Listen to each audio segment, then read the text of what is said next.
Kang Min-jae had built his empire on one rule: never show weakness.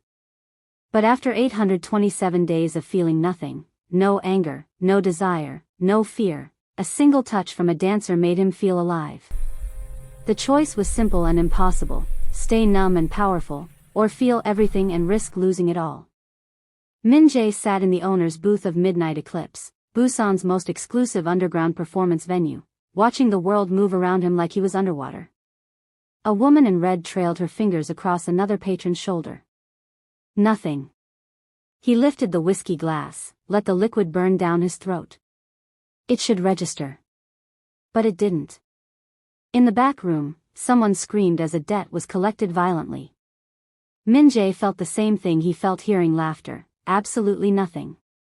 His right hand, Yoon Dae-young, watched him with worry that had become permanent over 2 years. Across the club, Lee Jae-sung, head of the Incheon cartel, observed from his own table, patient as a spider waiting for Min-jae's empire to crumble from within. Then Naledi Makona took the stage. She was a Zambian singer and dancer on a 2-week residency, and the moment she moved, the energy in the room shifted. Her voice wrapped around a sultry jazz standard while her body told stories through contemporary African dance: fluid, sensual, commanding. She wasn't just performing. She was claiming space. She sang about desire and loss, her choreography weaving through the audience. It was intimate, designed to blur the line between performer and patron. As she moved between tables, her path brought her toward the VIP section. Then their eyes met. She saw something in his gaze that made her pause mid-lyric. Not lust. Something rawer. Desperate. Dying. But she was a professional. The show continued. Her hand reached out as part of the dance, meant to brush the edge of his booth as she passed. Her fingertips grazed his hand. And instantly, Min-jae's world detonated. For 827 days, he'd felt nothing. Now, in the span of a heartbeat, he felt everything. The texture of her skin, impossibly soft. The warmth, like touching flame. The awareness of his own pulse spiking, blood rushing, nerve endings screaming awake after 2 years of silence. And lower, deeper, more primal, he felt his arousal. Immediate. Shocking. Undeniable. His hand trembled violently. His entire body trembled. He stood abruptly, towering over her, his voice rough and edged with something between rage and shock. "What did you just do to me?" The dancer froze. His intensity was terrifying, not the look of a patron enjoying a show. The look of a man who'd just been set on fire and didn't understand how. Fear flickered across her face, but she masked it beautifully. She backed away smoothly, still singing, her professionalism taking over even as her heart hammered. She completed the performance, moving back to the stage, but she could feel his eyes burning into her the entire time. When the song ended, she bowed and exited quickly, her hands shaking as soon as she was backstage. Min-jae stood frozen, staring at his own hand like it had betrayed him. Because for the first time in 2 years, he'd felt something. And it was already fading like water through his fingers. He turned to Dae-young, voice barely controlled. "Find out everything about her. I want her in my office before sunrise." Dae-young's eyes widened with something that looked dangerously like hope. "Boss, are you feeling?" "Everything," Min-jae cut him off, his voice shaking. "I'm feeling everything. Get her. Now." Across the club, Lee Jae-sung leaned forward with sudden interest. He signaled his lieutenant. "The dancer. Find out who she is and why she matters to Min-jae. What you're about to witness is a story of impossible resurrection. A man who was chemically castrated, not just emotionally, but physically, suddenly awakened by the touch of a woman who has no idea she just became the most dangerous person in his world. Because when Kang Min-jae, the dragon of Busan, a man who's killed without flinching, suddenly feels everything for the first time in 827 days, he's about to discover that reclaiming his humanity will cost more blood than losing it ever did. And Naledi? She's about to learn that some touches change everything, including whether you survive the night. If you're ready to witness a love story forged in desperation, danger, and the kind of touch that resurrects the dead, smash that subscribe button. Drop a comment telling me, would you take $500,000 to help a crime lord feel human again? And hit that like button because what happens next will make you feel everything. Min Jae sat in the back of the Range Rover, staring at his hand. The sensation was fading, like warmth bleeding out of a dying body. In 10 minutes, maybe less, he'd be numb again. Boss, Dae-young's voice was careful. What happened back there? Min Jae's jaw tightened. I felt her. Those 3 words. They contained everything. 2 years of nothing, shattered by a single touch. Dae-young's hands gripped the steering wheel. For 12 years, he'd followed this man. Min Jae had saved his life when they were both street enforcers, pulled him out of a rival gang's ambush and given him purpose. But watching his friend become a ghost had been agony. 3 weeks ago, Dae-young had almost walked away. He'd told Min Jae, "You're going to get us all killed because you can't feel when danger is real." Min Jae's response had been chilling. Then leave. I wouldn't feel your absence anyway. That moment had broken something in Dae-young. But now, seeing his boss physically react to someone, he felt hope claw its way back. Like before the poison? Dae-young asked carefully. The question triggered the memory Min Jae had tried to bury. 2 years ago. The meeting with the Incheon cartel representatives. The wine glass. The toast to future cooperation. The first sip had tasted normal. By the third, his fingers were going numb. By morning, he'd woken to a nightmare worse than death. He could think. He could move. He could function. But he couldn't feel. No pain. No pleasure. No heat, no cold, no texture. No fear to make him cautious. No anger to fuel his violence. No desire to remind him he was human. The venom was called Bexadok, white snake. It didn't kill. It severed every tactile pathway, every sensory connection between his brain and body, chemically amputated. For 827 days, Kang Min Jae had been a ghost piloting a corpse. Until tonight. Until her. 16 specialists across 3 countries had given him the same diagnosis.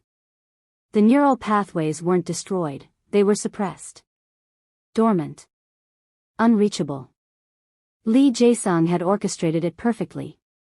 The poison wasn't meant to kill. It was meant to neutralize. A crime lord who couldn't feel fear became reckless.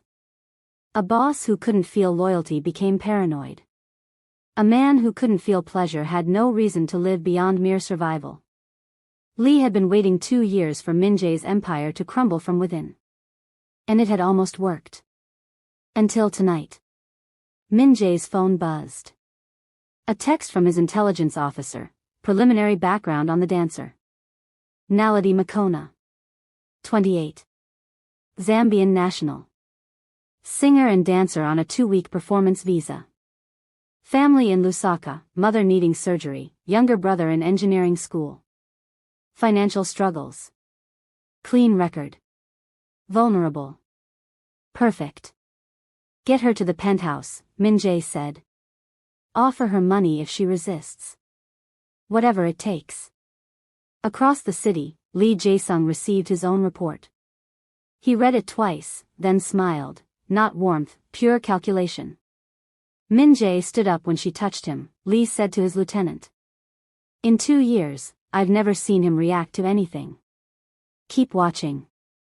If he contacts her again, I want to know why. Should we move on her? Not yet. Let's see what makes her special first. Knowledge is always more valuable than blood. At 4 a.m., Naledi Makona stood in Min Jae's penthouse office, exhausted and wary.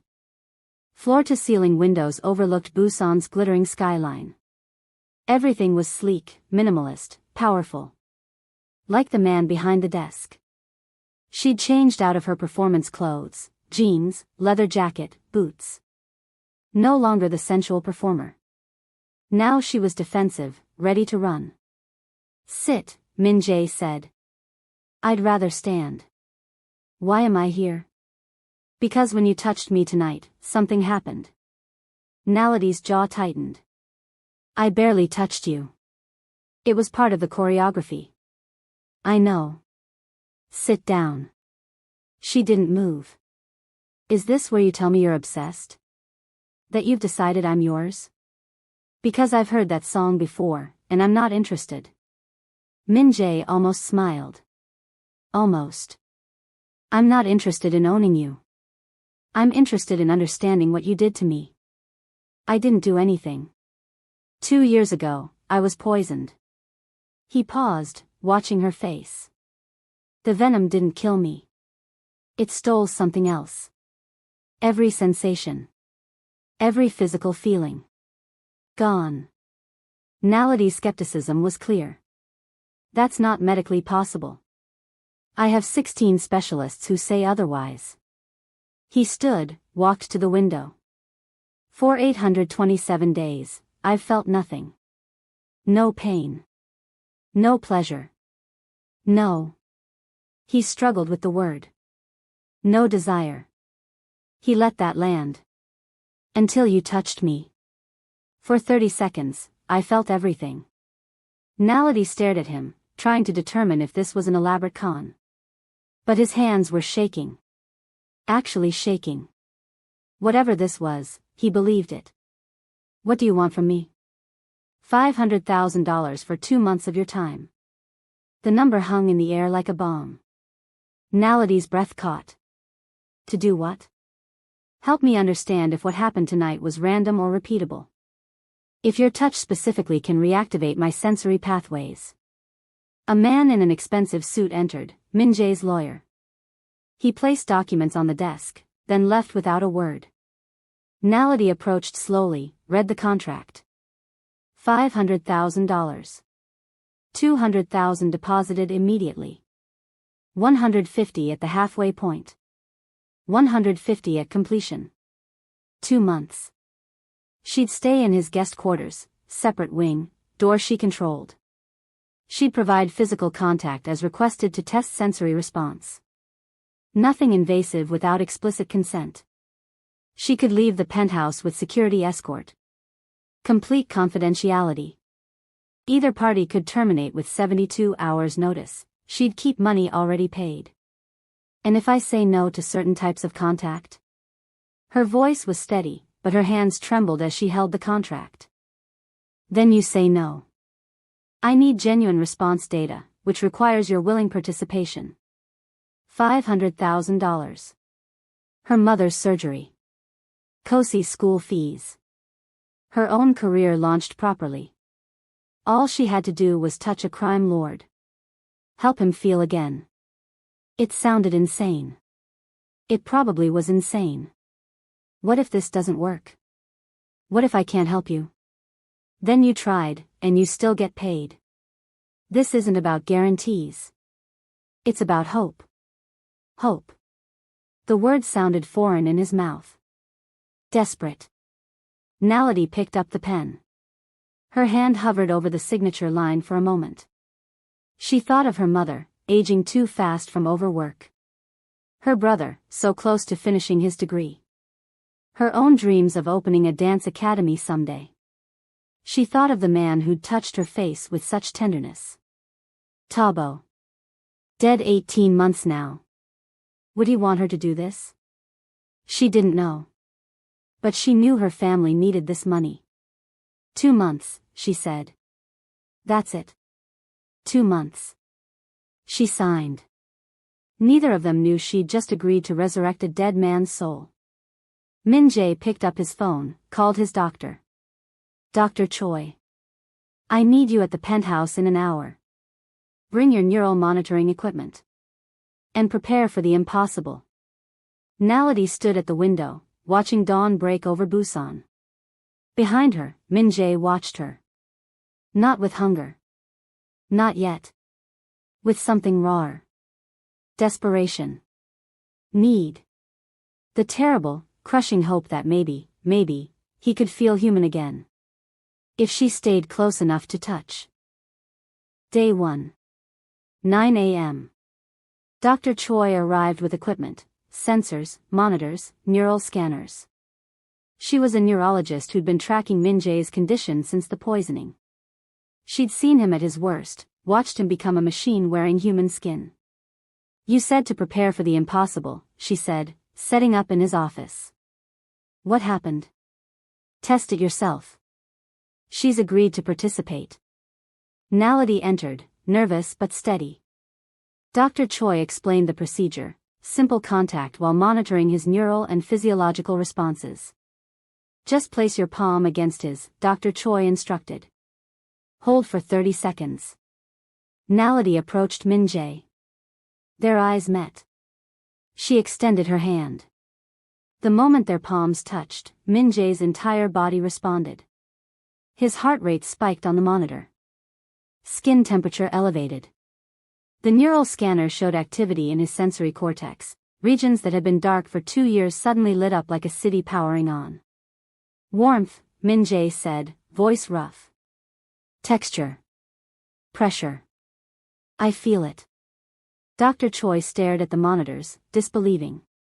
This shouldn't be possible. They ran more tests. Contact through fabric, diminished effect. Him touching her versus her touching him, her initiation produced stronger response. Different types of touch, gentle contact triggered more neural activity than clinical pressure. After an hour, they stopped. Dr. Choi reviewed the data, her expression troubled. "Your neural pathways weren't destroyed," she said finally. "They were suppressed." Her touch, specifically the bioelectric signature of her skin combined with emotional context, is temporarily reactivating dormant connections. It's like using jumper cables on a dead battery. Temporarily? Min Jae's voice was sharp. The effect will wear off. Based on these readings, I'd estimate 6 to 8 hours before you return to baseline numbness. Naledi saw something crack in his expression. Not quite hope dying. Something worse. Hope realizing it was only borrowed time. "So I'm not curing him," she said quietly. "I'm sustaining him." "Yes." The word hung heavy between them. Min Jae stood abruptly, walked to the window. "That's enough for today." Dr. Choi packed her equipment. Before leaving, she pulled Naledi aside. "He's been dead inside for 2 years, she whispered. "Whatever you're doing, keep doing it. You're the only thing standing between him and complete psychological collapse." After she left, silence filled the penthouse. While Naledi looked away awkwardly, Min Jae kept staring at her, drinking in her features for what felt like the 100th time. This black beauty, her body was so perfectly, effortlessly sensual that it sent wild, reckless fantasies shooting through his mind. Only God knew what she had done to him. Everything about her drove him out of his senses. And the growing bulge he felt beneath his trousers only confirmed it, a reminder of the miracle that had awakened in him the moment she touched him. A reminder that he was healing, slowly but undeniably. And a reminder of how desperately he'd been holding himself back from the things his body ached to do to her. "Stop it, Min Jae," he scolded himself silently, giving his thoughts a sharp mental slap. He tore his eyes away from her body at last, twisting toward the window to hide the growing bulge, desperately buying himself a few seconds to regain some semblance of normalcy. "You should rest," Min Jae said, not turning from the window. "Your quarters are ready. What happens when it wears off?" "I go back to nothing." Naledi watched his reflection in the glass. Saw the tension in his shoulders. The fear he was trying to hide. "I'm sorry," she said. "Don't be. 8 hours of feeling something is more than I've had in 827 days.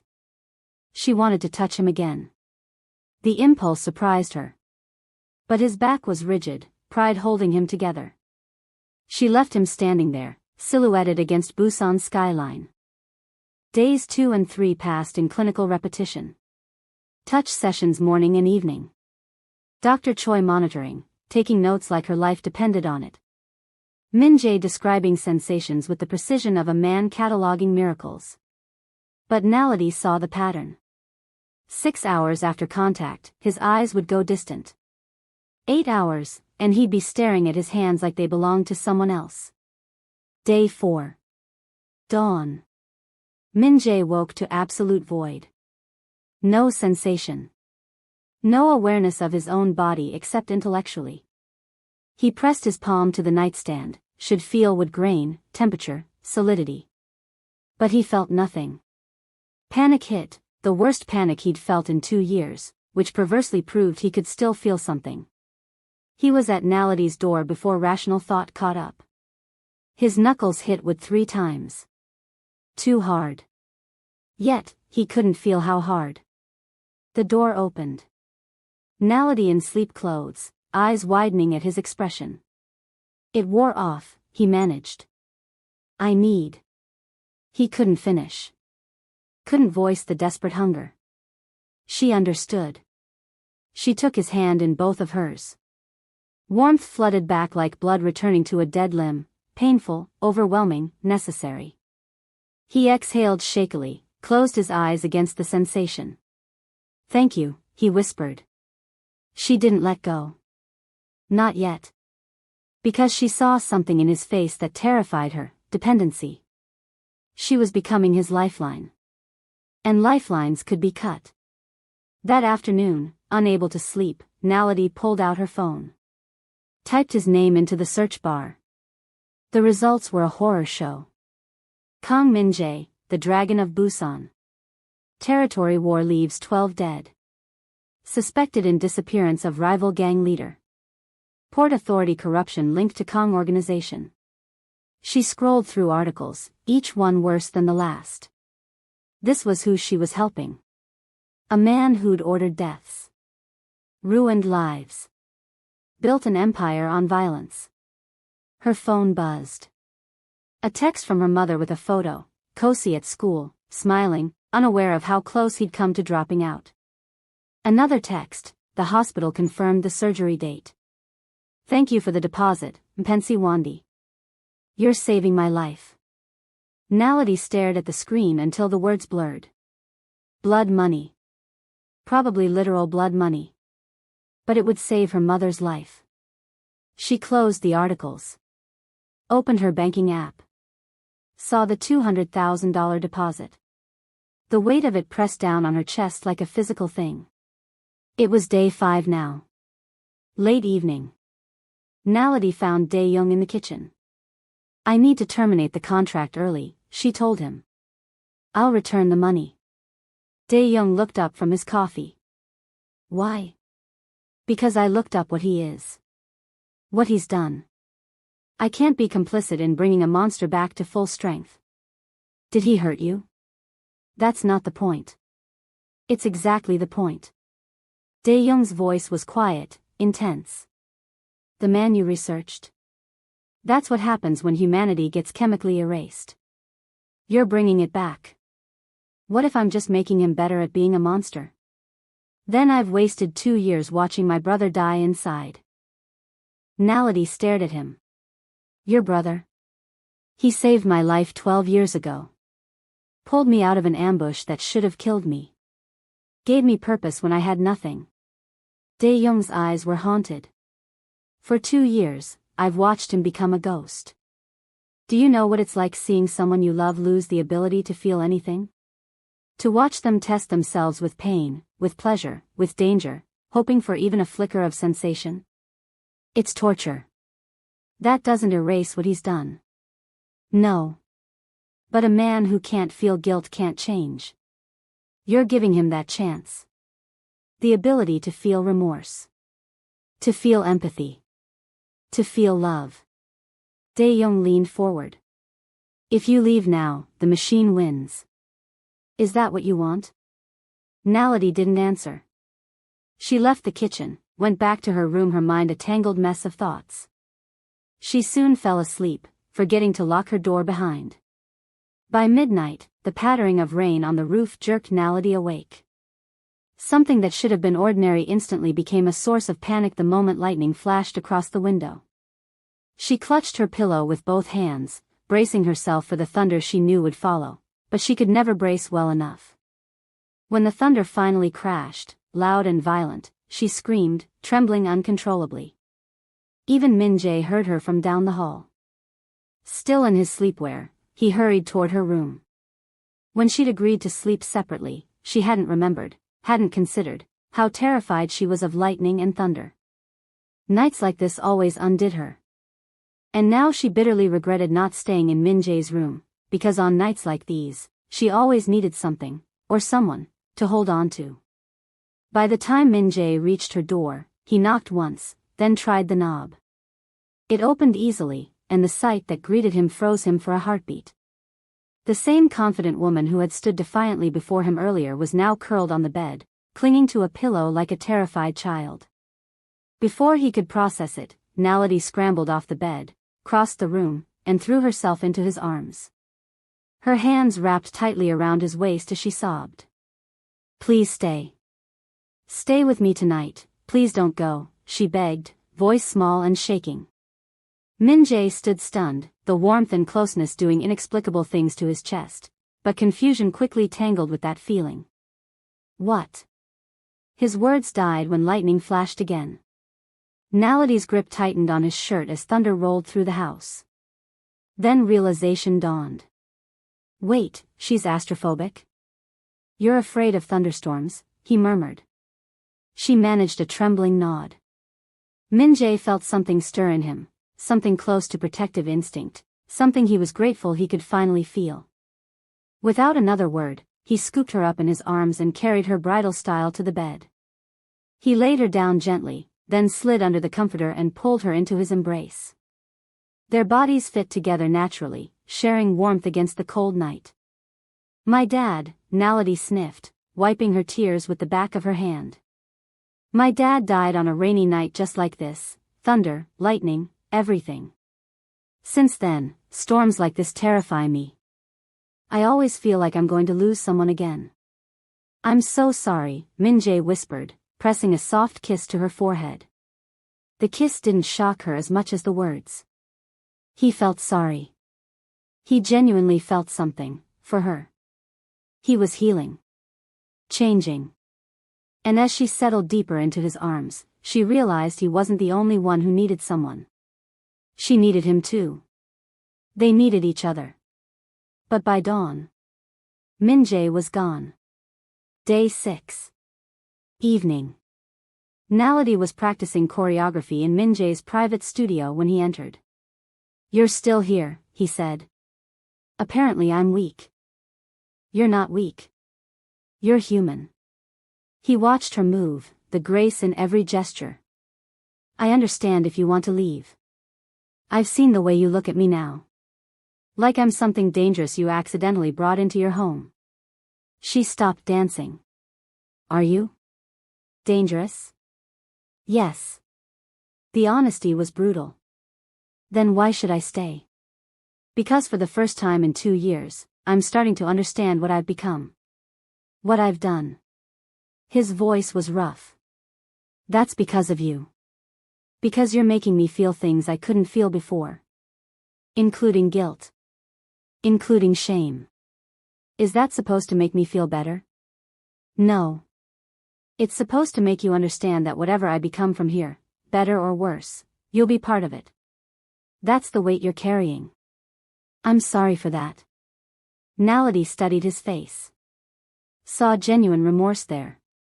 "Or the beginning of it." "The money already saved my mother's life," she said quietly. "The surgery is scheduled. Even if I leave now, I can't undo that. So maybe I'm already complicit. Maybe I've already chosen. Or maybe you're just surviving. That's not a sin." She walked toward him. Reached out. Took his hand. The touch was no longer clinical. It was comfort. Connection. A choice made consciously. "Tell me something true," she said. "Something you couldn't say when you felt nothing." Min-jae's fingers tightened around hers. "I'm terrified. For the first time in 2 years, I'm terrified. Because now I have something to lose." Day 8. 2 a.m. Both unable to sleep, they met in the kitchen. Naledi made rooibos tea from home. He watched her hands move, craving the contact but not asking. Can I tell you about Tabo? She asked suddenly. Yes. We met at university. Both in the arts program. He was a drummer, I was a dancer. He had this laugh that made everyone around him smile. Her voice softened with memory. 18 months ago, he was killed in a mining accident. Corporate negligence. Preventable. I was supposed to be there that day. Minjae waited, letting her take her time. I was running late for a rehearsal. That's the only reason I'm alive. He died because I chose dance over him that morning. She stared at her tea. The guilt is. I can't breathe around it sometimes. That's why you perform, Minjae said quietly. To process feeling too much. And you need me to help you feel it all. We're inverse images of the same trauma. Maybe that's why your touch works. You understand what it means to be numb. She looked up at him. Do you believe in fate? I didn't believe in anything for 2 years. Now I don't know what I believe. Yesterday, I went to the market, she said, changing subject but not really. A woman pulled her child away from me like I was contagious. The vendor counted my change 3 times. 2 men took pictures without asking, like I was an exotic animal. Minjae's jaw tightened. I didn't consider. That's the thing. You don't have to. But I navigate that every single day. Being seen as either exotic, dangerous, or invisible. Never just human. In my world, you're untouchable. No one would dare. That's still you controlling the narrative. I don't want to be protected by your power. I want to have power myself. Something shifted in his expression. Respect. Understanding. Then I'll teach you, he said. If you're willing to learn. Teach me what? How to survive. How to fight. How to be dangerous when you need to be. Why would you do that? Because you're right. Protection is temporary. Power is permanent. Day 9. Naledi called home. Her mother answered on video, her brother Kosi visible behind her. You look troubled, Mpensi Wandi, her mother said immediately. Just working hard, Mama. That money you sent, we got it. How did you get that much? A private performance contract. Very exclusive client. Her mother's eyes narrowed with suspicion. What kind of man pays that much for dancing? A businessman. Very professional. I'm safe, Mama. I promise. Kosi leaned into frame. The university confirmed my enrollment for next semester. Thank you, sis. You're saving my life. After the call ended, Naledi sat alone, crying. Because she was lying to her family. Because she was helping a criminal. Because she was starting to care about him despite everything. She didn't hear Minjae approach until he spoke from the doorway. You lied to her. She startled, wiped her tears quickly. What was I supposed to say? You could say you're helping someone who's been dead inside learn to live again. That's the same thing, just prettier words. Is it? He stepped into the room. Your mother. The surgery. When is it scheduled? 3 weeks. Why? I'll send the hospital administrator a donation. Make sure she gets the best care. Day 11. Minjae woke to nothing. Not numbness fading. Nothing. Complete sensory void. 8 hours since Naledi's last touch. The pathways had shut down again. He stared at his hand, tried to feel the silk sheets beneath him. Nothing. Tried to feel his own heartbeat. Nothing. Panic flooded through him, pure chemical panic that proved his emotions still existed even if his body couldn't process them. He tested himself. Pressed his palm to the hot coffee cup on his nightstand. Should burn. Didn't. Gripped the counter until his knuckles went white. Should hurt. Didn't. The effect was temporary. She wasn't medicine. She was life support. And that terrified him more than the venom ever had. Week 3. The training began. Naledi stood in Minjae's private gym, nervous energy radiating from her. Dae-young watched from the corner, curious. Self-defense starts with understanding your disadvantages, Minjae said. You're smaller than most threats. That means technique over strength.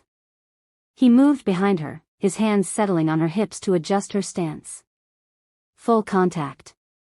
His chest against her back. The moment they touched, sensation roared through him. Her warmth. The curve of her body. The way her breath caught. Like this? She asked, voice breathy. He couldn't answer immediately. If he spoke, she'd hear the hunger in his voice. 2 years of nothing, and now every touch was overwhelming. Again, he managed. Faster this time. She moved through the defensive sequence, block, pivot, strike. He corrected her form, hands on her shoulders, her arms, her waist. Every contact was electric. Your stance is still wrong. He stepped closer, demonstrating. His hands guided her hips into position. Too close. Too much sensation flooding back after hours of numbness. She turned in his arms to ask a question, mistake. Now they were face to face, his hands still on her waist, her palms braced against his chest. They froze. He felt everything. Her heartbeat. The warmth of her skin through thin athletic clothes. The way her pupils dilated. And underneath it all, his body responding the way a man's body responds to a woman, hard, immediate, undeniable. I need to, he started. Stop, she finished. No, he admitted, voice rough. The opposite. Before either could move, Dae-young's phone rang. He answered, his expression darkening. Boss. We have a problem. They'd captured a spy. Someone had been photographing Naledi through the penthouse windows. The basement interrogation room was concrete and harsh lighting. The spy was tied to a chair, blood already dripping from his nose where Dae-young had gotten impatient. Naledi had insisted on coming. Stop protecting me from reality, she'd said. Now she watched Minjae work. He didn't use violence. He was psychologically devastating. Calm, methodical, terrifying in his control. Who sent you? Minjae's voice was casual, like asking about the weather. The spy stayed silent. You have a daughter. 6 years old. Houndy Elementary. Mother picks her up every day at 3 p.m. The spy's eyes went wide. You wouldn't. I don't make threats. I state facts. Your daughter is safe. For now. Whether she stays safe depends on you. Minjae knew exactly where to press. Family, debts, fears. He dismantled the man's resistance piece by piece without ever raising his voice. The spy broke. Lee Jae-sung. He wants to know why the woman matters to you. What she does that's making you different. Different how? Alive. You're acting alive again. After the interrogation, Naledi was silent in the elevator back up. Is that who you are? She finally asked. Yes. You threatened a child. I stated facts. I wouldn't have hurt her. But he didn't know that. Minjae met her eyes. Where's the line between stating facts and making threats? There isn't one. And if that changes how you see me, I understand. I should be horrified. But you're not. I don't know what I am. Except still here. 3 days later, Lee Jae-sung requested a meeting. Neutral territory, midnight eclipse. They sat across from each other in a private booth. Dae-young and Lee's lieutenant stood nearby, hands near weapons. You've been different lately, Lee said, smiling. More present. More reactive. Almost human again. Minjae said nothing. I've been patient. 2 years, waiting for your empire to crumble from within. But you're recovering. The Zambian dancer, she's the catalyst, isn't she? Still silence. I'm offering you a choice. Walk away. Leave Busan. Take your woman. Live whatever life you want. I get your territory without bloodshed. You keep your newfound humanity. And if I refuse? Lee's smile widened. Then I remove your cure. She's easier to eliminate than you are. And once she's gone, you return to being the ghost I created. You have 1 week to decide. He stood, adjusted his jacket. Choose power. Or choose to feel. You can't have both. Min-jae returned to the penthouse and immediately implemented lockdown. Naledi couldn't leave without full security detail. She exploded when she found out. I'm not your prisoner. You're under my protection. I didn't ask for your protection. I asked for a contract. Their voices echoed through the living room. You don't understand what he'll do. Min-jae was losing control, something he never did. I've seen Lee's work. Torture that lasts days. Pieces sent to families. Then teach me. Train me properly. Let me defend myself instead of locking me in a cage. This isn't a game. I know. She stepped into his space, furious. But I'm choosing to stay in it. Teach me your world or I walk out that door alone and take my chances. The threat landed. He saw she meant it. If I train you, his voice was deadly quiet, you follow every instruction. No exceptions. Deal. They shook hands. But the handshake lingered, became a touch, electricity arcing between them. Neither wanted to let go. Day 19. The training intensified. Every lesson required touch. Min-jae showed her pressure points, his fingers on her wrists, finding the radial nerve. Here. Feel that?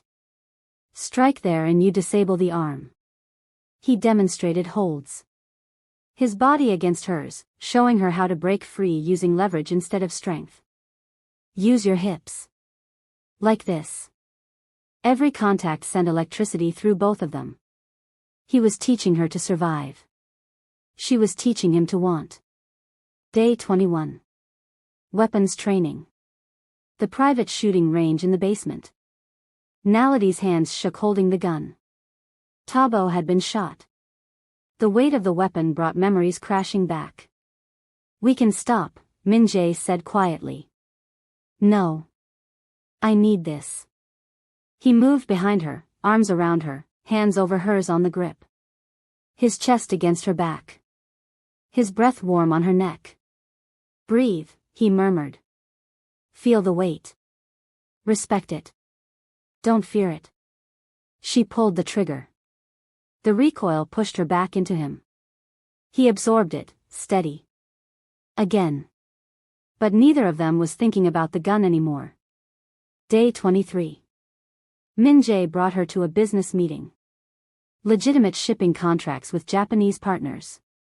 She sat beside him, their thighs touching under the table, maintaining contact so he could feel instinctively who was dangerous, who was lying. She watched him command the room. His intelligence. His strategic thinking. The way these powerful men respected and feared him. After, in the car, she said, "You're good at this." At what? Leading. You're not just a crime lord. You're a king. Kings rule through fear. I'm trying to learn something else. What? I don't know yet. But I think you're teaching me. Day 25. Naledi's final performance at Midnight Eclipse. She'd gained confidence over the weeks, and it showed. She performed a piece she'd choreographed herself, fusion of Zambian dance and contemporary jazz, telling a story of survival and rebirth. Min-jae watched from his booth, surrounded by guards. Every movement she made reminded him of how her body had felt against his during training. He was feeling want in ways that overwhelmed him. Across the club, Lee Jae-sung sat watching. But he wasn't watching Naledi, he was watching Min-jae. Seeing the hunger, the need, the weakness. He smiled. Mid-performance, Naledi spotted Lee. Recognized him from photos Min-jae had shown her. Fear spiked, but she finished professionally. The show must go on.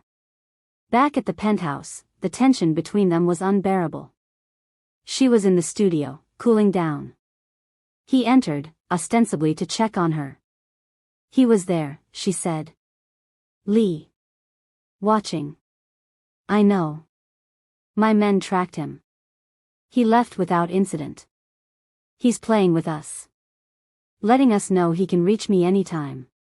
Min-jae's jaw tightened. I won't let that happen. You can't promise that. Watch me. Silence stretched between them, charged with everything unsaid. Why does it matter so much? Naledi asked quietly. I'm just. Just what? His voice was rough. Just the only person in 2 years who's made me feel human. Just the woman I think about every waking moment. Just the reason I'm terrified every time you're out of my sight, because losing you means losing everything. The confession hung between them. Min-jae. He stepped closer. I'm falling in love with you. And that's the most dangerous thing I've ever done. Why dangerous? Because love is the only thing that can break me now. And my enemies know it. She closed the distance. Kissed him first, claiming this moment, making the choice. The kiss ignited something in both of them. 2 years of his numbness meeting 18 months of her grief, all of it burning away in the contact. He lifted her, carried her to his bedroom. Laid her down like she was precious. I need you to be sure, he said, voice rough. Because after this. I'm sure, she whispered. I'm terrified. But I'm sure. What followed was more than physical. It was resurrection. His hands on her skin, every touch a revelation. The texture, the warmth, the way she responded. His body remembered what it meant to want, to take, to give pleasure. He felt everything, sensation overwhelming him until he was trembling. For Naledi, it was choosing to live again. Choosing to feel. Choosing him despite the danger. They moved together, urgent, desperate, healing. And when it was over, tangled in sheets, both of them were crying. He traced patterns on her bare shoulder, marveling at every sensation. The contract has 3 weeks left, he said quietly. I don't care about the contract anymore. Stay anyway. Not because you're paid. Because you want this. Want me. I'm terrified, she admitted. But I'm staying. They fell asleep touching, her hand on his chest, his arm around her. Neither knew it would be their last peaceful night for weeks. Day 28. Morning. Min-jae's phone rang. Dr. Choi, frantic. Min-jae, there's been a breakthrough. A neural regeneration treatment from a German clinic. Experimental, but it could make your recovery permanent. You need to come to my private clinic immediately. The treatment is time-sensitive. Min-jae wondered why this didn't come early enough. Why now? The research just came through.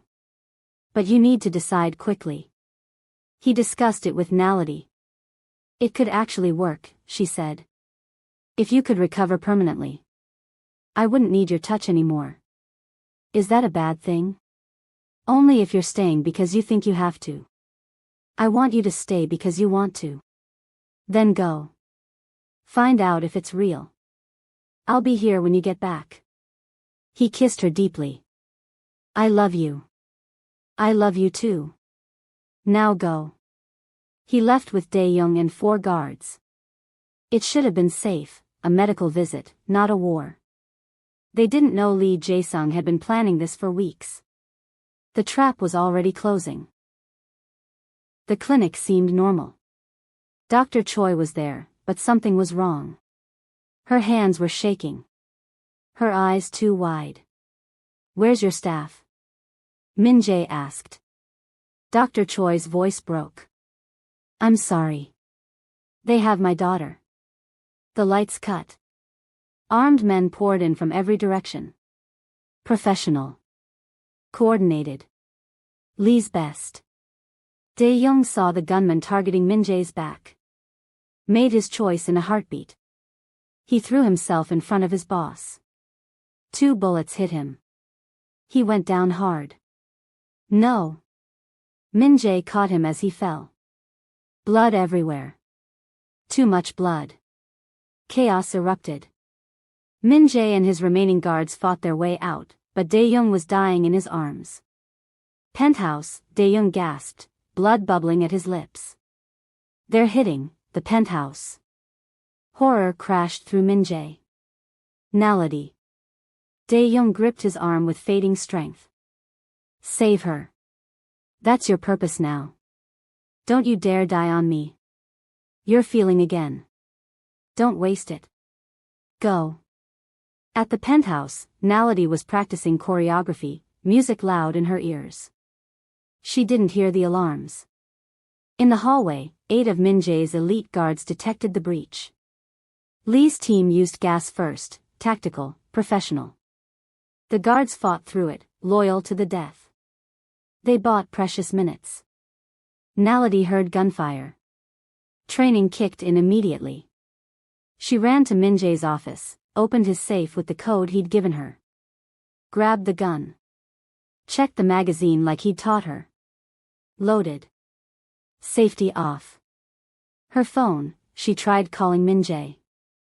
No answer. The gunfire was getting closer. She barricaded her room. Pushed furniture against the door. Took position behind the bed, gun raised, hands steady despite her racing heart. The penthouse went silent. Too silent. Then her door exploded inward. She fired. The first attacker went down, clutching his chest. Her first kill. She vomited immediately from adrenaline and horror. But there was no time to process. Keep moving. Survive. 2 more came through. She used the pressure point strike Min-jae taught her, dropped one. Shot the other in the leg. But there were too many. They overwhelmed her. She fought until the last second, scratching, biting, refusing to make it easy. One of them hit her hard enough to stun.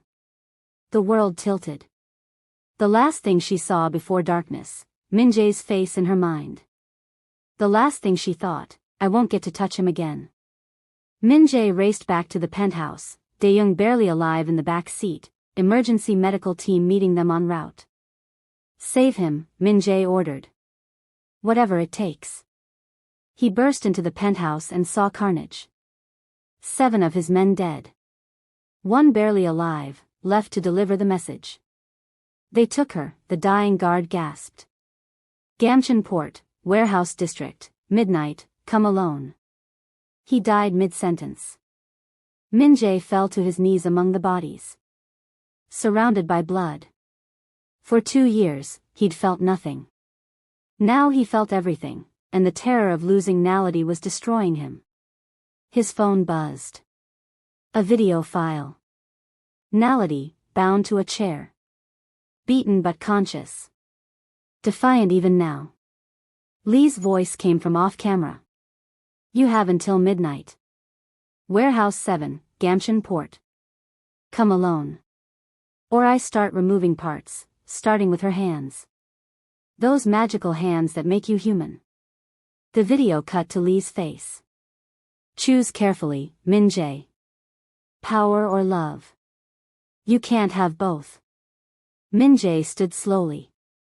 Called his lieutenants. Gather everyone. Every man who owes me loyalty. Contact the Yakuza, the Chinese networks, anyone who owes me blood debts. Get me blueprints of Gamcheon Port, every warehouse, every entrance, every structural weakness. Boss, he said, come alone. I don't care what he said. Min-jae's voice was deadly calm. Tonight, we go to war. Warehouse District. 11 p.m. Allied forces positioned around the perimeter. Yakuza from the east. Chinese networks from the west. Min Jae's remaining men from the north. Min Jae stood alone, staring at Warehouse 7. Behind him, his phone buzzed. The hospital. Dae-young is out of surgery. Critical but stable. A small mercy in the nightmare. Min Jae checked his weapons. Guns, knives, every tool of violence he'd mastered over a decade. But his hands were shaking. Not from fear. From rage. From the desperate, consuming need to get her back. For 2 years, he'd been dead. Nality brought him back to life. If Lee killed her, Min Jae would burn the world down.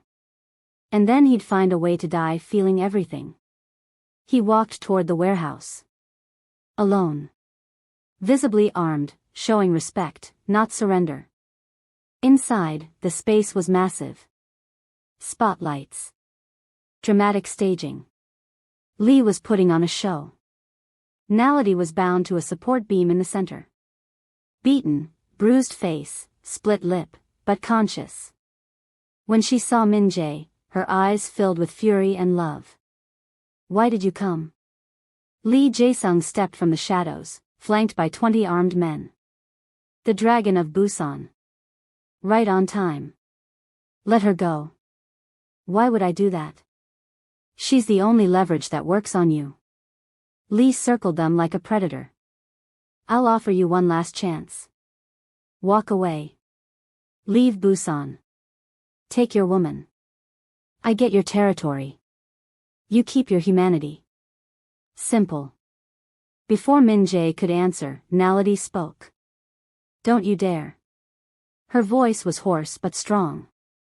Don't give up everything for me. Lee laughed. Your cure has opinions. If you surrender for me, you'll resent me eventually, Nality said to Min Jae. I won't be that person. Your people depend on you. Dae-young almost died for you. Don't throw that away. Min Jae reached into his jacket. Lee's men raised weapons. He pulled out a vial. The remaining Bexadoke venom. New offer, Min Jae said. I take this. Right here. Erase myself completely. You get a living corpse, no threat. She goes free. Lee's eyes widened with genuine surprise. You destroy yourself voluntarily? To save her? Without hesitation.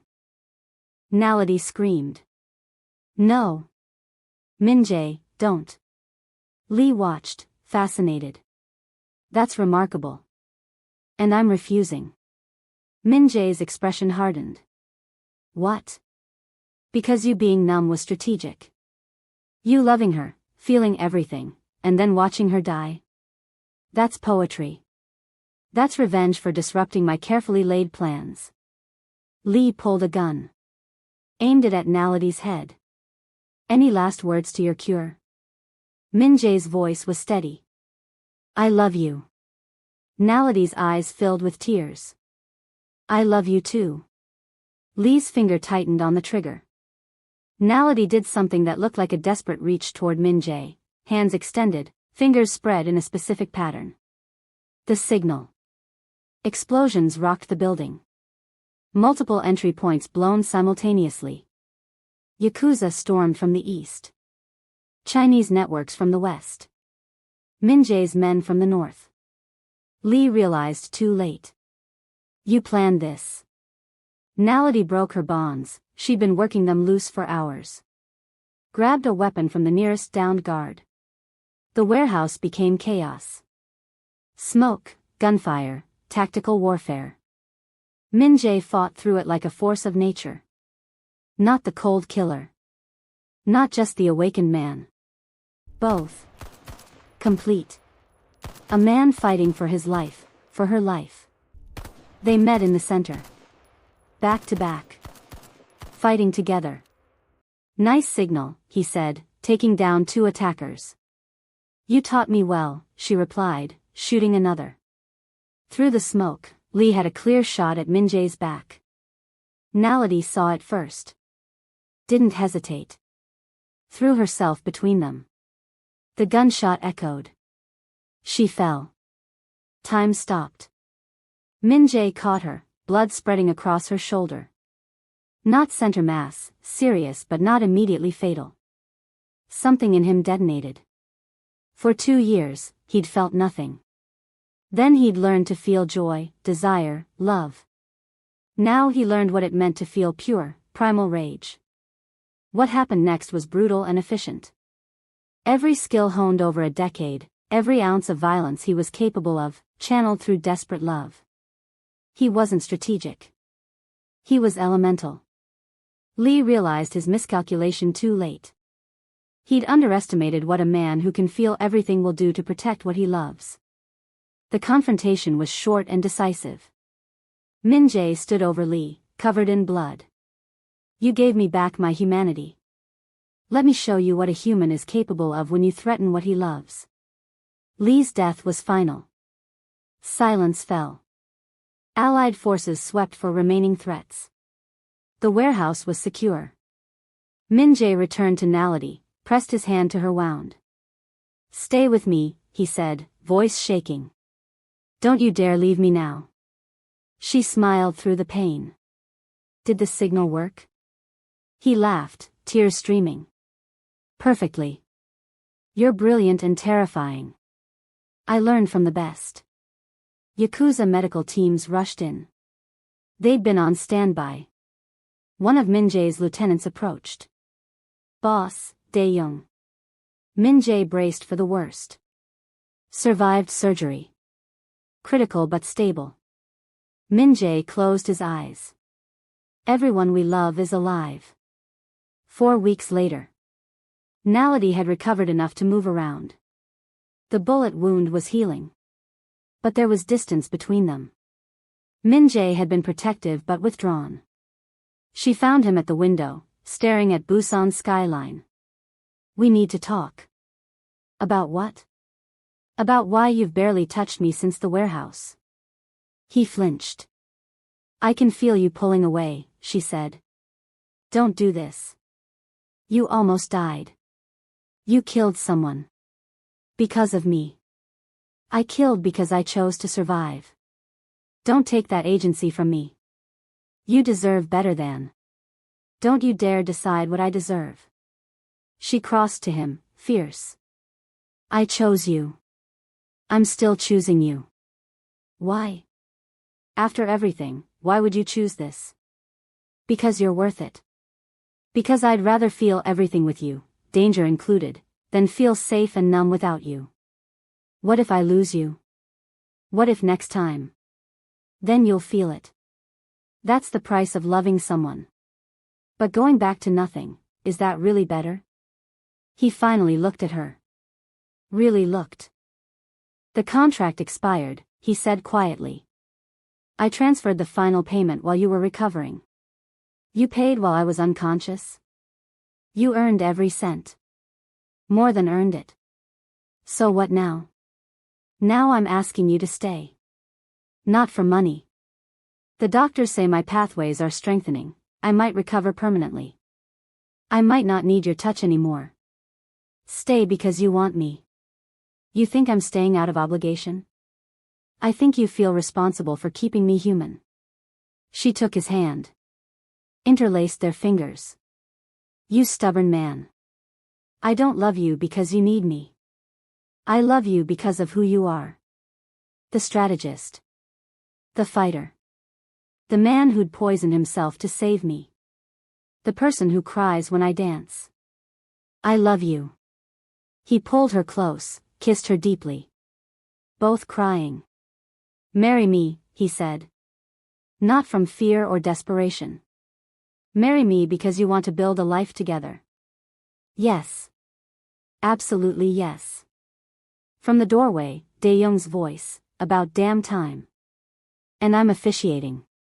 Non-negotiable. He stood there with a cane, recovered enough to move.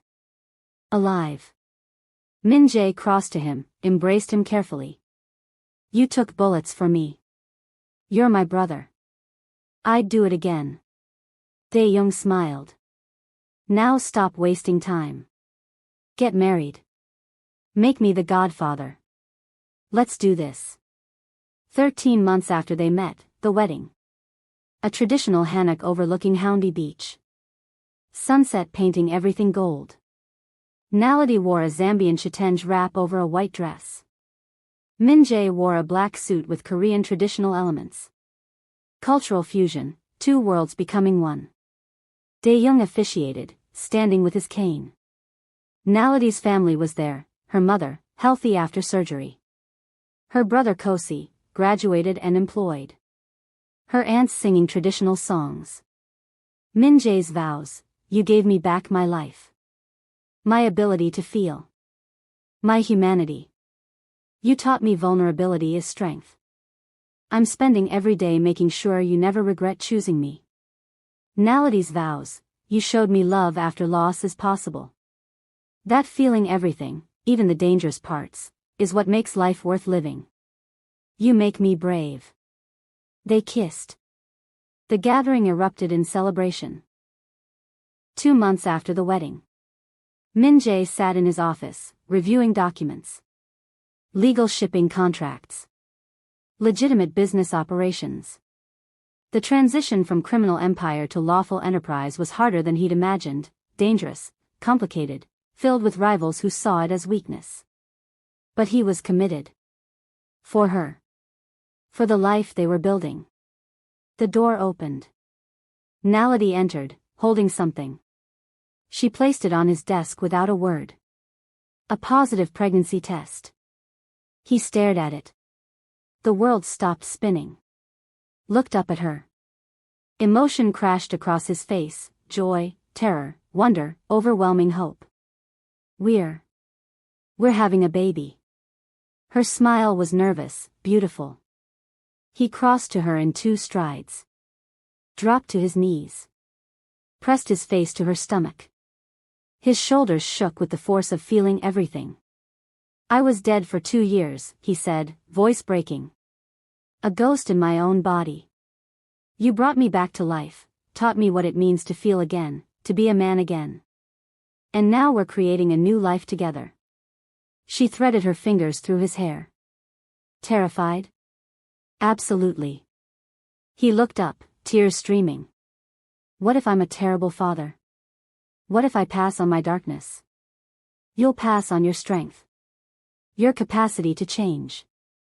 Your ability to survive and choose something better. She pulled him up, wrapped her arms around him. Our child will know their father fought his way back from death to find love. That's not darkness, that's hope. He held her like she was the only thing keeping him anchored to earth. The doctors confirmed it, he said quietly. My neural pathways have regenerated fully. I don't need your touch to feel anymore. I know. But I want it anyway. Every day. For the rest of our lives. She smiled. Then you'll have it. They swayed together, no music except their breathing. Just 2 people who'd been broken and learned to heal together. Through the window, Busan glittered beyond them. The city that had witnessed a dead man's resurrection. 3 years later. Min-jae had completed the transition to legitimate business. It had nearly killed him twice, rivals who saw his transformation as betrayal, government investigations, the constant threat of his past catching up. But he'd survived. They'd survived. Naledi had opened the Makona Performance Academy in Busan. A place where Korean and African students learned dance together, building bridges between cultures. The studio was always filled with music, laughter, and the sound of feet hitting hardwood floors. Their daughter, Zara, was 2 years old now. She had Min-jae's sharp eyes and Naledi's radiant smile. She spoke Korean, English, and was learning Bemba from her grandmother during video calls. She was a living symbol of 2 worlds becoming one. One evening, after putting Zara to bed, they stood in their living room. Min-jae reached for Naledi's hand, interlaced their fingers. The touch that had started everything. Do you ever regret it? He asked. That night at midnight eclipse? Signing the contract? Never. Do you? My only regret is the 2 years I wasted being numb before I found you. She leaned into him. You didn't waste them. You survived them. That's different. The doctors say it's permanent now. The recovery. I'll feel things for the rest of my life. Good. Because I plan on making you feel everything. He smiled, the real smile he'd learned from her. You already do. They danced in their living room, no music playing. Just them, the way they always had been. Two broken people who'd found each other in the dark and learned that some touches don't just heal, they resurrect. And once you've been brought back to life, you never stop being grateful for the hands that saved you. Years from now, Zara would ask her father about his scars, the ones visible and invisible. He would tell her the truth. That he'd been poisoned once. That he'd lost the ability to feel anything for 827 days. That he'd been more dead than alive. And then he'd tell her about her mother. About a dancer from Zambia whose touch brought him back to life. About choosing to feel everything, the joy, the pain, the fear, the love, because feeling was what made you human. He'd tell her that love wasn't just an emotion. It was a choice. A risk. A resurrection. And he'd tell her that some people spend their whole lives searching for the touch that makes them feel alive. He'd found his. And he'd never let go. For the broken who learned to feel again. For the numb who found their cure. For everyone who's ever been touched back to life. We've come to the end of this story. If this story made you feel something, if it reminded you that love can resurrect even the deadest parts of us, then I need you to do me a favor.